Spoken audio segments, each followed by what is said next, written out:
Sounds good. Feels good.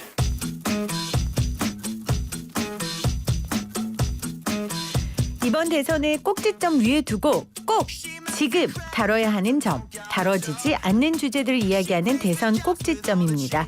어제 대선 후보 TV 토론회가 있었죠. 역시 대선 꼭지점에서 다룬 주제는 단 한 개도 나오지 않더라고요. 이 코너에서는 대선 때 꼭 다뤄야 하는 주제지만 다뤄지지 않는 이야기들 나누고 있어요. 오늘은 공공의료에 대한 주제로 이야기 나눠봅니다.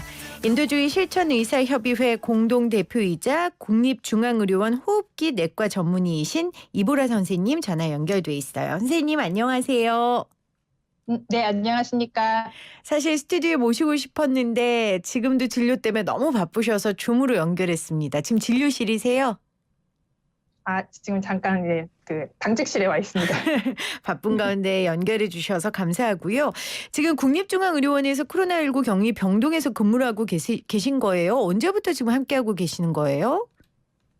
이제 1년이 좀 넘었습니다. 작년 겨울에 3차 대유행 터졌을 때 그때 한 2, 3개월 정도만 좀 도와주고 가려고 했는데 네. 어떻게 하다 보니 1년 동안 일하게 됐어요. 기존에 계시던 분들도 사실 그만두고 싶은 마음에 굴뚝 같은데도 그 자리를 지키고 계신데 선생님은 굳이 제 발로 들어가셨네요. 그러신 네. 이유는요?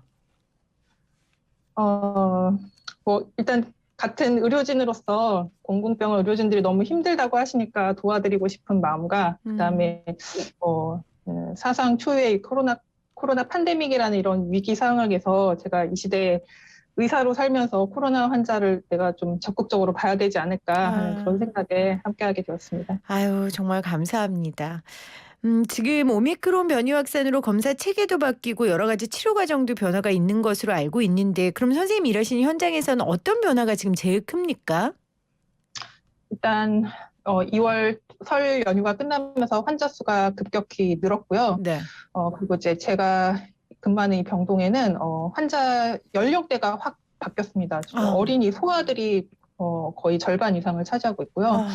소아들 입원하다 보니까 이제 확진된 부모나 확진되지 않은 부모도 이제 아이와 함께 같이 입원을 하게 되어서 이제 어린이가 반, 어른이 절반 이런 형태. 네. 그리고 이제 전체적으로 증상, 특히 어른을 중심으로 증상은 오미크론은 확실히 경미하긴 합니다. 폐렴은 거의 없으시고 이제 감기, 몸살 그런 주로 이제 독감과 유사한 그런 증상들이 주로 있지만 그렇지만 하여튼 환자들의 연령대가 확 낮아져서 소아환자가 많이 늘어난 게 좀 가슴이 아픈 그렇네요. 상태예요. 아유, 정말 가슴이 아픈 상황입니다. 공공병원 5%가 코로나 환자 70%를 맡고 있다 이렇게 들었는데 이거 사실입니까? 지난 2년간 그랬죠. 네, 공공병원은 전체적으로 6% 이 정도밖에 안 되는데 거의 대부분의 코로나 환자를 80% 이상의 코로나 환자를 진료했다. 이제 통계적으로 그렇게 많이 나오고 있는데요. 실제로 이제 공공병원들이 완전히 전담병원이 되어서 다른 일반 진료는 전혀 하지 않고 코로나 환자 진료만 하고 있는 병원도 상당히 많고요. 그리고 또 이제 일부 병원들 그리고 저희가 일하는 국립중앙의료원도 최근까지 또 일반 환자 진료도 하면서 코로나 환자 진료도 같이 병행하고 있고 그런 상태입니다. 이게 공공의료 확대에 대한 논의가 코로나 초기에 나왔었고 그래서 정부안을 반대하는 의사들의 파업도 있었고요. 그때 제가 선생님하고 인터뷰했었던 기억이 나는데 결국 합의로 일단락이 됐는데 그 후로 제가 관련 기사들을 못 본 것 같아서 공공의료 확대에 대한 논의가 지금까지 그냥 제자리에 머물러 있다 이렇게 생각해도 됩니까? 아니면 진전이 있었습니까? 공공병원 신설 그러니까 몇몇 지역에 공공병원 신설이 이제 좀 약간 공식화되고 진행이 되고 있는 것 같긴 한데요. 앞으로의 계획이고 현실에서는 특별히 공공병원이 더 확대되고 그런 건 없고요. 네, 당시에 이제 공공의료를 확충한다는 거는 사실 이제 여러 가지 약간 선언적인 구호이고 여러 가지 면이 보강이 되어야지 공공의료가 확충이 되는 거잖아요. 네. 근데 이제 그 공공의료 중에서 이제 가장 인력이 가장 중요할 거고 인력 중에서도 가장 중요한 인력인 의사들이 좀 더 많이 늘어나야 되는데 아직까지는 이제 그런 부분에서는 변화는 없습니다. 그렇군요. 이 선언적인 구호로만 그치지 않아야 되는데요. 지금 실질적으로 너무 공공의료진들이 어려워하고 있으니까요. 그러면 지금 대선 후보들이 이 공공의료에 대한 비전과 의견을 내놓아야 하는 시점이라고 보거든요. 일단 그 평가를 좀 한번 해보죠. 선생님께서 현장에 계신 분으로서 대선 후보들의 이 공공의료에 대한 공약, 질과 양 측면에서 충분하다고 보십니까? 뭐, 일단 그 주요 대선 후보들이 내놓은 공약을 보니까 모두 공공의료를 강화해야 한다. 이런 뭐 대의에는 다 동의를 하시는 것 같아요. 선언적인 근데 이제 구호죠, 이거야말로. 네, 네, 그렇죠. 예, 네. 선언적인 구호는 대체로 다 동의를 하시는 것 같은데 이제 그 세부적인 내용이나 강조하는 것을 이제 자세히 들여다보면 조금씩 좀 차이가 있고 음, 방향이 좀 다른 것 같습니다. 음, 그러니까 뭐, 네, 뭐 사실 뭐 공공병원을 더 추가로 설립한다, 뭐 의료 인력을 확보한다, 뭐 주치의제를 하겠다, 일처율을 강화하겠다, 건강보험 보장성을 강화하겠다. 사실 다 오래 전부터 거의 뭐 수십 년, 맞아요. 십수 년 전부터 다 나왔던 이야기인데 그런 시민단체들이 주장했던 내용을 이제 조금씩 이렇게 자기 어떤 이렇게 조금씩 이렇게 나눠서 이렇게 음. 배치한 그런 정도인 것 같고 특별히 새로운 공약은 눈에 보이지 않는 것 같습니다. 그런데 지금 코로나19라는 새로운 상황이 펼쳐졌잖아요. 그런데 공공의료에 관한 공약이나 정책이 몇십 년 전과 되풀이되면 안 되는 거 아니에요? 어, 그렇죠. 예. 그러니까 그동안에는 계속 선언적인 구호 수준이었고, 일부 시민단체에서 요구하는 거였고, 뭐 대선 후보들도 말은 하지만 실제로는 당선이 되고 나면은 실제로는 전혀 진행되지 않았던 부분이었는데, 이제는 정말로 더 이상 늦출 수가 미룰 수 없고, 없죠. 네, 미룰 수가 없는, 그리고 이제 사실 또 전 국민적으로도 네, 이전과 다르게 맞아요. 공공병원에 대한 중요성도 많이 인식이 확산되었고 음. 이런 기회에 정말 실질적인 어떤 변화가 진행이 되어야 한다고 생각합니다. 네. 선생님 말 듣다 보니까 코로나 관련해서 새로운 공약이 나올 수가 없었네요. 기본적으로 지금 해야 하는 것들이 진행되지 않은 상황이었기 때문에 이제는 코로나19 이 사태를 기점으로 우리가 선언적인 구호였었던 공공의료에 대한 구체적인 방안들이 나와야 되고 그 이후에 코로나19 같은 집단 감염병에 대한 정책들이 좀 디테일하게 나와야 한다는 말씀인 것 같아요. 네, 맞습니다. 음. 자, 이재명 후보가 설 연휴에 SNS에 이렇게 남겼어요. 그 본인이 만든 성남의료원은 코로나19 상황에서 중점 치료 거점 병원으로 공공의료의 역사를 새로 쓰고 있다.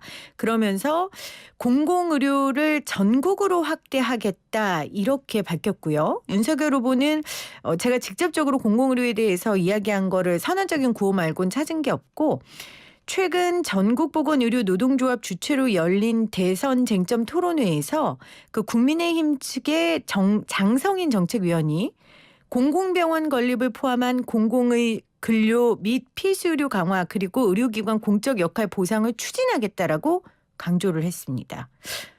제 전문가가 아니어서 이 두 분의 정책은 어떻게 평가하세요?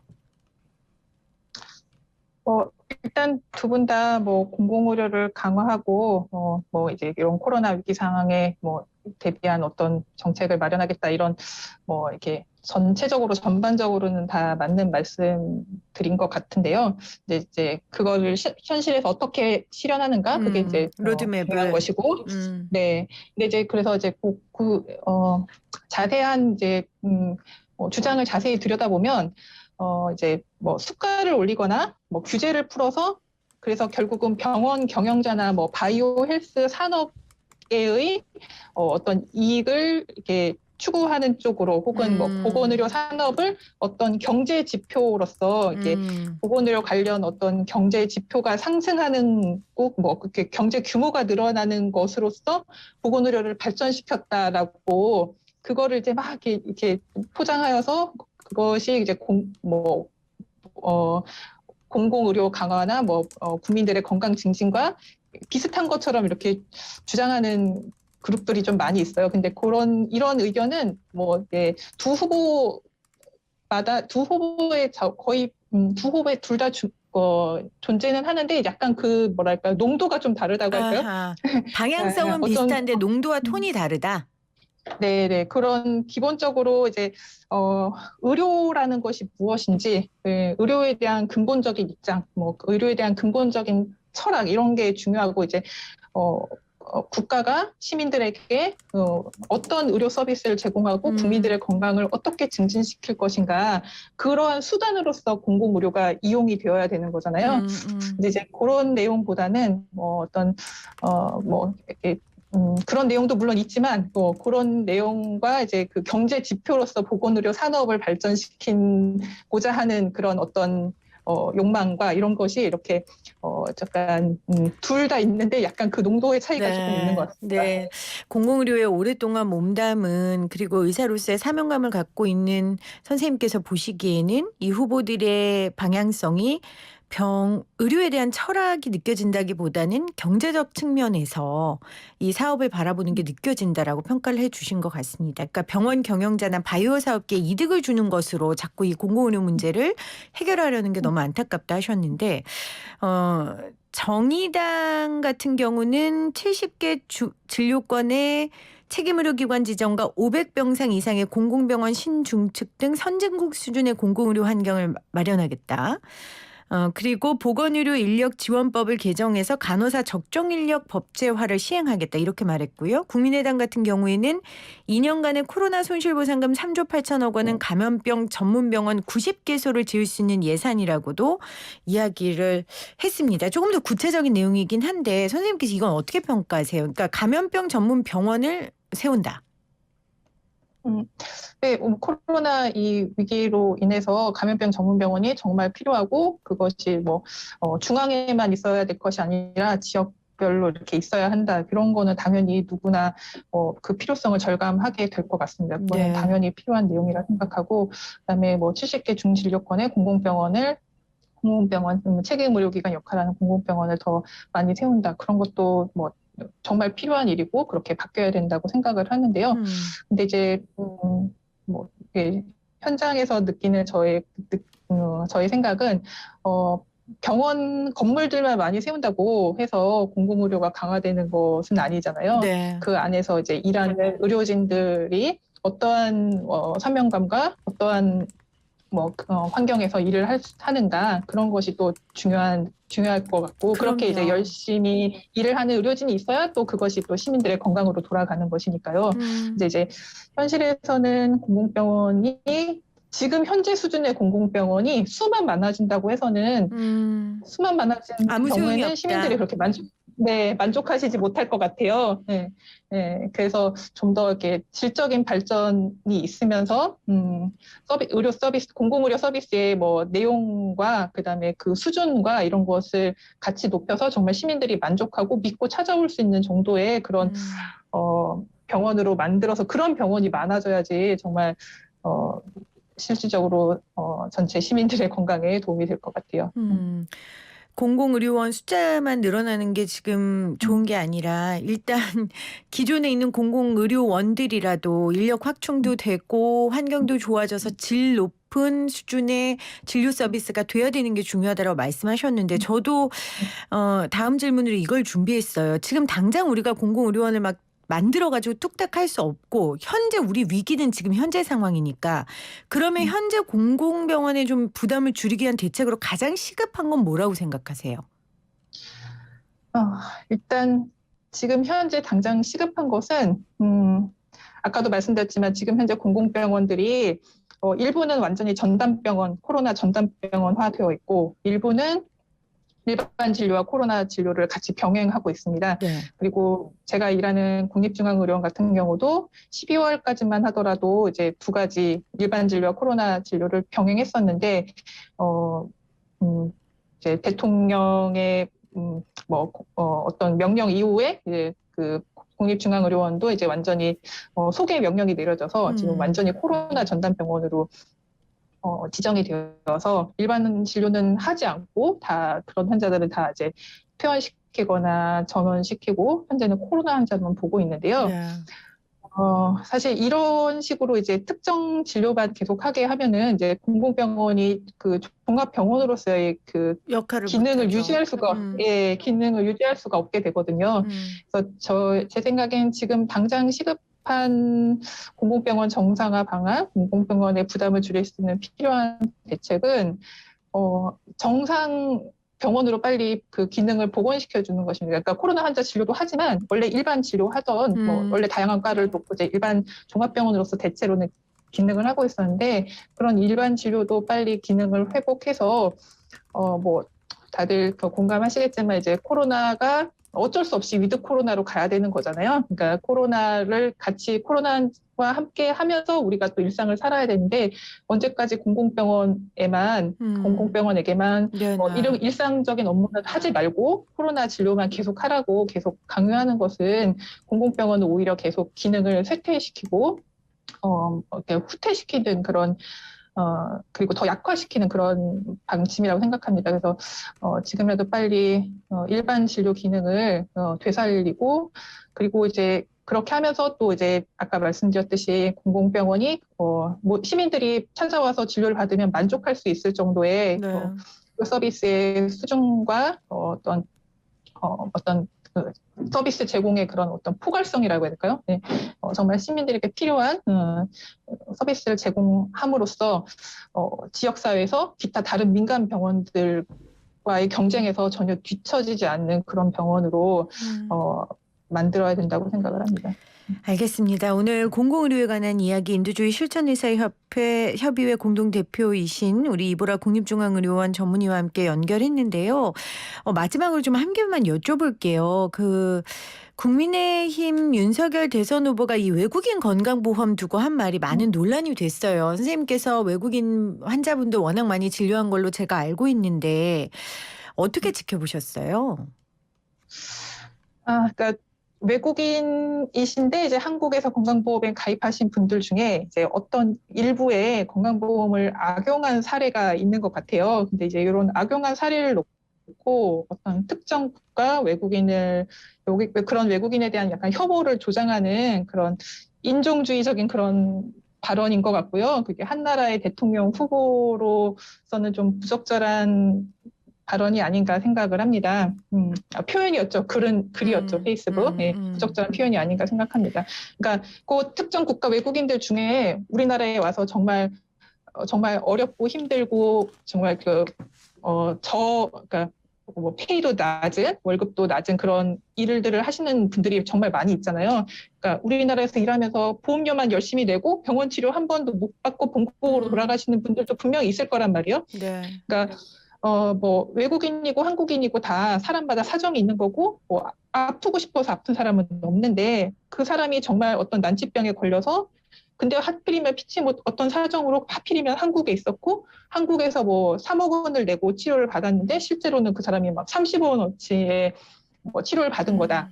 그럼 만약에 그렇다면 그 사람이 정말 그러니까 그 사람에게 있어서 한국은 정말 고마운 나라고 우리나라 건강보험 제도가 정말 훌륭한 것일 거고요. 만약에 그 사람이 그 불순한 의도로 정말 한국의 건강보험을 이용해 먹어야겠다라고 생각해서 불순한 의도로 일부러 한국에 들어와서 가입해서 만약에 그렇게 했다면 그 사람 개인이 뭐 약간 나쁜 것이지 그거를 이렇게 전체화시켜서 어떤 한 사례를 가지고 그 특정 국가에 대한 좀 이렇게 그런 혐오 발언을 하는 거는 부적절하다고 생각합니다. 새로운 논쟁, 토익거리가 참 많아요. 그래서 이 코너를 만든 이유기도 하거든요. 지금 해야 할 이야기들이 너무 많은데 계속 지금 몇십 년째 저도 듣고 있는 이런 논쟁들이 잊혀질만 하면 튀어나오고 그것도 대선 후보들 사이에서 이렇게 나오니까 참 그런 점들이 안타깝더라고요. 우리 지금 해야 할 얘기 너무 많은데요. 그쵸, 선생님? 현장에 맞습니다. 계신 분으로서 얼마나 답답하시겠습니까?